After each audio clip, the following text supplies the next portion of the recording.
Living History, American Combat Stories as told by those who were there. And today we have the honor and the privilege of hearing the story of an A-26 pilot flying low-level ground support missions in the Korean conflict.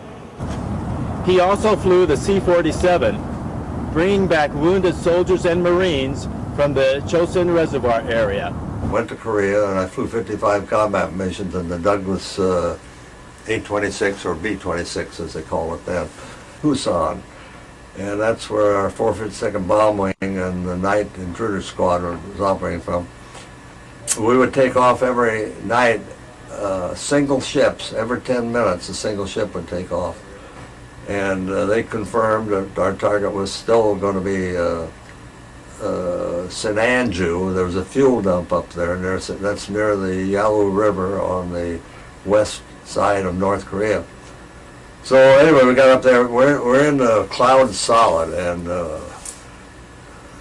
we're at 10,000 feet. And, I made a 360, and I asked my navigator, I said, we can't get through this down to that thing. And I said, you know where we are? He said, sure, I know right where we are, Woody. So I said, okay, give me a heading. So he gave me a heading, and we started let down at 500 feet a minute. And thank goodness he was right, because we were over the mountains, and we came out, headed right for the ocean on sea level. We actually broke out about 1,800 feet, and dead ahead of us was this fuel dump. You could see they even had their lights on. So we trailed the bombs out, and we blew it to smithereens, and then we couldn't even get back to our base. They did, because the field was closed at Pusan, so they sent us over to Miho, Japan, and we landed there. But we were, that night, only 2 airplanes in the Far East Air Force, the 5th Air Force, got off, and only 1 plane hit their target, and that was us. Great. So for that, we got the Distinguished Flying Cross, but my navigator is the one that deserved it, because he was, if it hadn't been for him, I would never have made the penetration. When the Chinese first came into the war, the 1st Marine Division, the 7th Infantry, were trapped up at the Chosin Reservoir, and we had 3 C-47s attached to our bomb wing down at Pusan. And I happened to be current in it, so they needed all the C-47s to get to evacuate the wounded out there. So they sent me up there, and I made 2 trips out of the Chosin Reservoir. They had a small strip up there that the Marines had carved out on the frozen ground. It was cold. That was December of '50. And all we could do, we could get the C-47 in, this 3,000-foot clearing.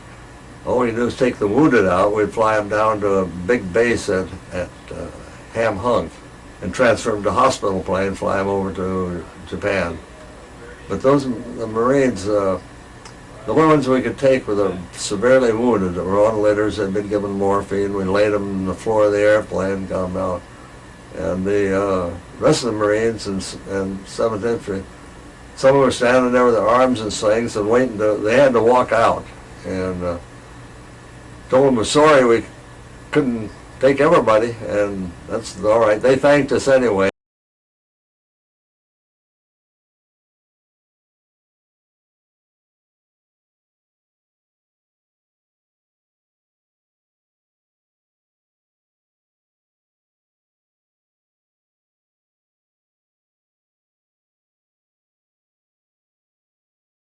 You may contact the Palm Springs Air Museum at 760-778-6262 for more information concerning the Veterans History Project.